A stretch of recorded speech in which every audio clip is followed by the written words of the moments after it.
जो माँ बाप ने बचपन से लेके जब आपको खुद का सर उठाने की ताकत नहीं थी, आपको सुसु पोटी करने की ताकत नहीं थी, तब से लेके आज तक उस माँ बाप ने आपके प्रति कर्तव्य किया। आपकी तबीयत खराब हुई, रात भर वो माँ बाप जगते थे। लेकिन बड़े होने के बाद हम माँ बाप की सारी करनी को भूल जाते हैं। माँ बाप को वृद्धाश्रम में छोड़ देते हैं। क्यों? पैसा नहीं कमाया। सोचो कितना जरूरी है पैसा, और क्यों कमाना है पैसा। माँ बाप अगर गलती से भी किसी चीज की डिमांड कर दे, बेटा चश्मा टूट गया बनवा के ला दे, मैंने देखा है बच्चे बड़े निर्लजता के साथ माँ बाप को डांटते हैं। अरे यार पापा पैसे ट्रेन पे उगते हैं क्या, तो फालतू बात कर रहे हो, चश्मा क्यों तोड़ दिया, वैसे ही रहो। कौन बुलवा रही है? और वो बुढ़ा, वो इंसान जिसने पूरी जिंदगी जिस बच्चे के लिए नछावर किया, आज अगर खून के आंसू रो के ये बात सुन रहा है, क्यों सुन रहा है? पैसे नहीं कमाया उसने। मेरे दोस्त, आपके जीवन में आपके माँ बाप ने क्या काम किया है और इसकी वैल्यू कभी समझनी हो तो कभी किसी अनाथ आश्रम में चले जाए, आपको समझ में आ जाएगा क्यों कमाना है पैसा और क्यों करनी है मेहनत। मैं गया एक बार और मैंने देखा अनाथ आश्रम के अंदर, मैंने पूछा यार ये बच्चे कहाँ से आए इतने सारे? बोला सर ये जो बच्चा है ना, इसको इसके माँ बाप ने गटर में डाल दिया था, हम वहां से उठा के लेके आए, रो रहा था। बोला ये कहाँ से आया? बोला इसकी मम्मी ने हमारे आंखों के सामने ट्रेन की पटरी पे रख के भागी थी, हम बुलाते रहे नहीं, वापस आई, फिर हम उठा के वहां से लाए। बोला ये बच्चा कहाँ मिला? बोला सर ये पब्लिक टॉयलेट में पड़ा हुआ था, इसकी माँ आई और चुपके से पब्लिक टॉयलेट में फेंक के चली गई, रो रहा था, हम उठा के लाए। बोला ये बच्चा कहाँ मिला? बोला सर ये बच्चा कुत्तों के बाड़ों में मिला था, कुत्ते नोचने वाले थे, तब तक हम पहुंच गए, इसको उठा के लाए। अरे सोचो यार, आपके माँ बाप गरीब थे, बेचारों की औकात कम थी, सोच के देखो, खुद को बेच दिया, खुद की हड्डी तोड़ दिया, लेकिन कभी तुम्हें किसी कचरे के डब्बे में तो नहीं फेंका। लेकिन हम लोग बड़े होने के बाद क्या कर रहे हैं? क्या कीमत दे रहे हैं? सिर्फ पैसे की वजह से।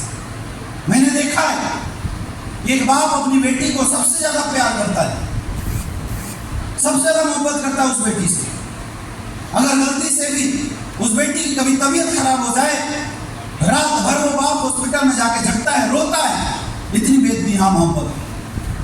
बचपन से लेके पालता पोसता है, उसकी हर एक छोटी छोटी डिजायर को पूरा करता है, और बड़ा होने के बाद वो बाप अपनी उस बेटी की शादी करते हुए बोलता है कि बेटा बजट दूल्हा ढूंढना पड़ेगा तेरे लिए। अपनी औकात के अनुसार उसकी शादी करा देता है, और जब बेटी विदा होती है वो बाप बोलता है कि बेटा आज के बाद वही तेरा ससुराल और वही तेरा शमशान, मर जाना कट जाना, वापस मत आना, मैं तेरा परवरिश अब नहीं कर सकता। और ऐसा होता है कि विदाई होने के बाद, ससुराल में जाने के बाद लोग उस बेटी को पीटते हैं, मारते हैं, नौकरानी के जैसा काम करवाते हैं लोग उस बेटी से।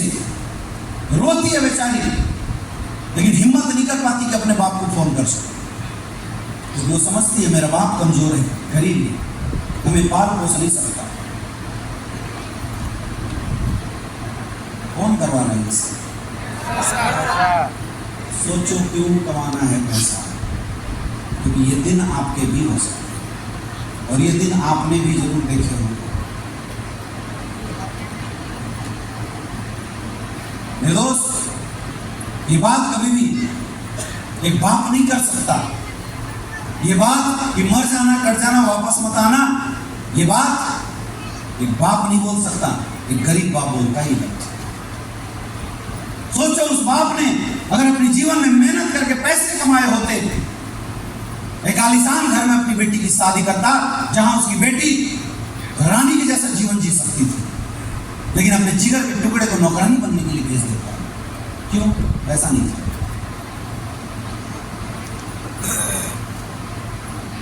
समझो इस बात को, क्यों कमाना चाहिए मुझे जीवन में? साहब क्यों करनी चाहिए हमें? हम बेवकूफ नहीं है मेरे दोस्त। 13 साल हो गए मुझे डायरेक्ट सेलिंग इंडस्ट्री के अंदर, 13 ईयर, और आज 13 साल में 13 दिन का गैप नहीं लिया। 13 साल से लगातार भाग रहे हैं, लगातार एक दिन का गैप नहीं लिया। दिन रात मेहनत करते हैं, दिन रात। आपको आज एक रॉयल एम्बेसडर को देखने के बाद जरूर लगता होगा कि सर की जिंदगी तो ऐसो आराम की जिंदगी है, लेकिन वो दिन भी हमने देखे हैं। मुझे याद है मैं रांची में जब बिजनेस करने गया था ज्ञानेंद्र सर के यहाँ, इतने पैसे नहीं थे कि मैं होटल अफोर्ड कर सकूं। 4 दिन तक धर्मशाला में रहा, वहां से मेरा एक सामान चोरी हो गया। फिर मैंने ज्ञान सर से रिक्वेस्ट किया कि सर कहीं भी एक रुकने का जुगाड़ कर दो। इनका एक दोस्त था जो उस समय लॉयर की तैयारी कर रहा था, मैं उसके यहाँ पे रुका। शाम को जाता था, रुकता था, सुबह तैयार होता था और फिर निकल जाता था बैग लेके। एक एक जगह पे घूमता था और नेटवर्क तैयार करता था।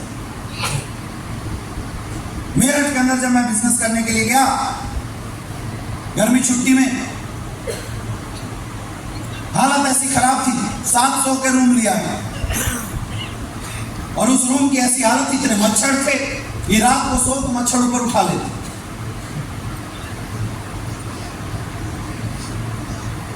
3 बज जाते थे मैं सिर्फ मच्छर भगाने। 3 बजे के बाद नींद आती और 2 घंटे के बाद फिर सुबह 6 बजे फोन आ जाता था डाउनलाइनों का, सर प्लान के लिए चलना है, सर आ जाओ यहाँ। कभी अपनी डाउनलाइन को महसूस नहीं होने दिया कि मेरी हालत क्या है, लेकिन धंधा नहीं छोड़ो।